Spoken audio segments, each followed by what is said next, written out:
pengembangan kompetensi aparatur sipil negara. 1.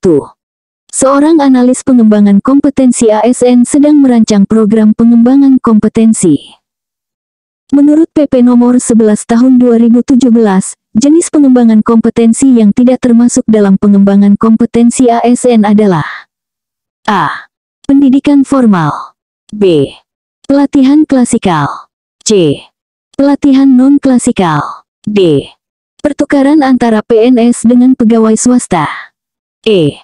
Belajar mandiri. Jawaban yang tepat dari soal di atas adalah D. Pembahasan dari pertanyaan di atas yaitu, bahwa berdasarkan PP nomor 11 tahun 2017, jenis pengembangan kompetensi ASN meliputi pendidikan formal, pelatihan klasikal, pelatihan non-klasikal, dan belajar mandiri. Pertukaran antara PNS dengan pegawai swasta tidak termasuk dalam kategori pengembangan kompetensi yang diatur dalam peraturan tersebut. Kita masuk soal berikutnya. 2. Analis pengembangan kompetensi ASN menggunakan metode assessment center untuk mengukur kompetensi pegawai. Komponen yang bukan merupakan bagian dari metode assessment center adalah A. Intrae exercise. B. Role play. C. Presentasi. D. Wawancara berbasis kompetensi. E. Tes kepribadian proyektif. Jawaban yang tepat dari soal di atas adalah E. Pembahasan dari pertanyaan di atas yaitu, bahwa metode assessment center umumnya terdiri dari intrae exercise, role play, presentasi, dan wawancara berbasis kompetensi. Tes kepribadian proyektif seperti Rorschach atau TAT bukan merupakan bagian standar dari metode assessment center dalam konteks pengembangan kompetensi ASN. Kita masuk soal berikutnya. 3.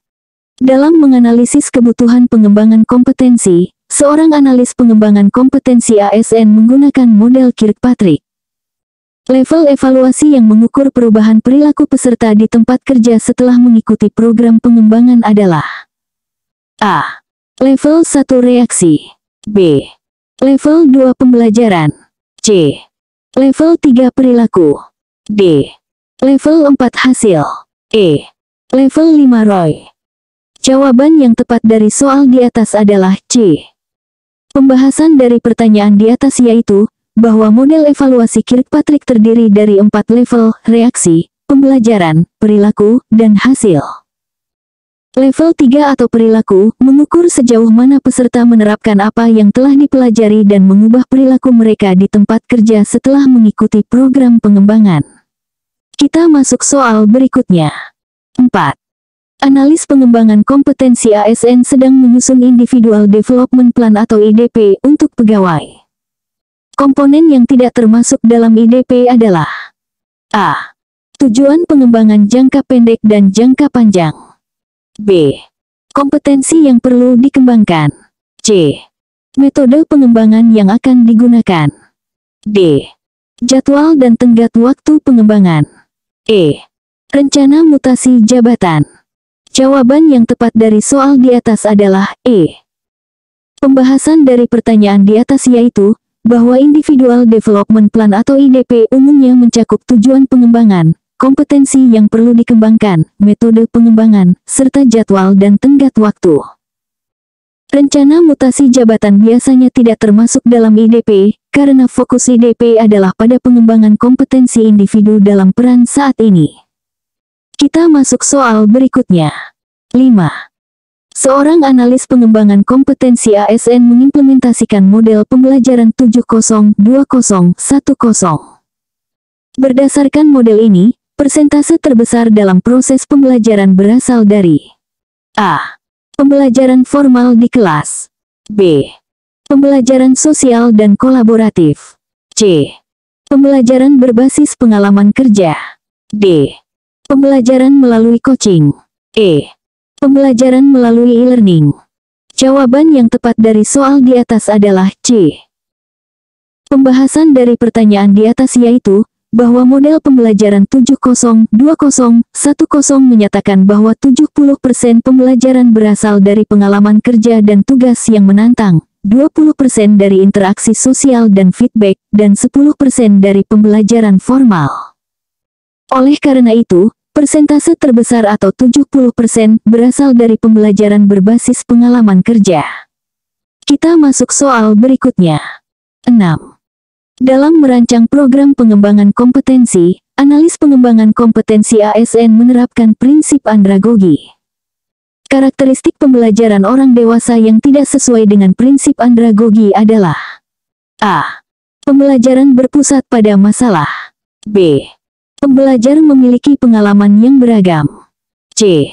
Motivasi belajar lebih banyak berasal dari faktor eksternal. D. Kesiapan belajar terkait dengan peran sosial. E. Orientasi belajar langsung dapat diterapkan. Jawaban yang tepat dari soal di atas adalah C. Pembahasan dari pertanyaan di atas yaitu bahwa prinsip andragogi menekankan bahwa motivasi belajar orang dewasa lebih banyak berasal dari faktor internal, bukan eksternal.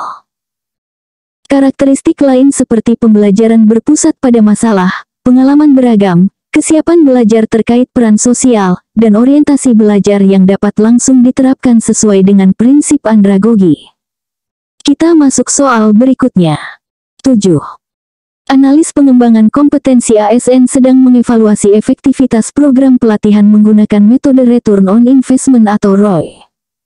Rumus yang benar untuk menghitung ROI adalah: A.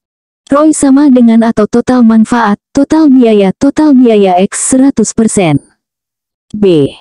ROI sama dengan total manfaat, total biaya X 100%. C. ROI sama dengan atau total biaya, total manfaat X 100%. D. ROI sama dengan total biaya, total manfaat X 100%. E. ROI sama dengan total manfaat, total biaya. Jawaban yang tepat dari soal di atas adalah A. Pembahasan dari pertanyaan di atas yaitu bahwa rumus yang benar untuk menghitung ROI adalah atau total manfaat, total biaya X 100%. Rumus ini menunjukkan persentase keuntungan yang diperoleh dibandingkan dengan biaya yang dikeluarkan untuk program pengembangan kompetensi. Kita masuk soal berikutnya. 8. Dalam menganalisis kesenjangan kompetensi, analis pengembangan kompetensi ASN menggunakan metode Training Need Analysis atau TNA. Tahapan yang bukan merupakan bagian dari proses TNA adalah: A. Mengidentifikasi kompetensi yang dibutuhkan. B. Mengukur kompetensi yang dimiliki saat ini. C. Menganalisis kesenjangan kompetensi. D. Menentukan metode pengembangan kompetensi. E. Melakukan penilaian kinerja tahunan. Jawaban yang tepat dari soal di atas adalah E. Pembahasan dari pertanyaan di atas yaitu bahwa Training Need Analysis atau TNA umumnya meliputi tahapan mengidentifikasi kompetensi yang dibutuhkan, mengukur kompetensi saat ini, menganalisis kesenjangan, dan menentukan metode pengembangan. Penilaian kinerja tahunan, meskipun dapat memberikan input untuk TNA, bukan merupakan bagian integral dari proses TNA itu sendiri. Kita masuk soal berikutnya. 9. Analis pengembangan kompetensi ASN menemukan bahwa beberapa pegawai mengalami kesulitan dalam menerapkan pengetahuan dari pelatihan ke dalam pekerjaan sehari-hari. Konsep yang menjelaskan fenomena ini adalah: A. Learning curve. B. Transfer of training. C. Cognitive dissonance. D. Experiential learning. E. Scaffolding.